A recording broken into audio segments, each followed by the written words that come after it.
স্বপ্ন টানে দিলাম পারি, অচিন পথে আপন ছাড়ি। স্বপ্ন নিয়ে স্বপ্নের দেশ আমেরিকায় বাংলাদেশ, যুক্তরাষ্ট্র আর ওয়েস্ট ইন্ডিজে বিশ্বকাপ। প্রথমবারের মতো ওয়েস্ট ইন্ডিজের সাথে টি-20 বিশ্বকাপের আয়োজক যুক্তরাষ্ট্র। বিশ্ব মঞ্চে নামার আগে স্বাগতিক দলের বিপক্ষে সিরিজ খেলবে বাংলাদেশ, তাই আগে ভাগেই মার্কিন মুলুকে টাইগারদের যাত্রা।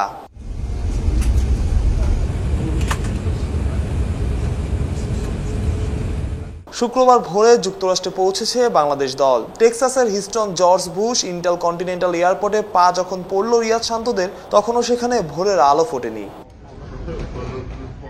বিমান থেকে নামার পরই সবার হাতে ফোন। লম্বা জার্নি, খুব স্বাভাবিকভাবেই পরিবার এবং প্রিয়জনদের জানাচ্ছিলেন যুক্তরাষ্ট্রে নিরাপদে পৌঁছে যাওয়ার খবর। সেখানে প্রথম দিনটা কাটলো বৃষ্টির সাথে সন্ধি করেই।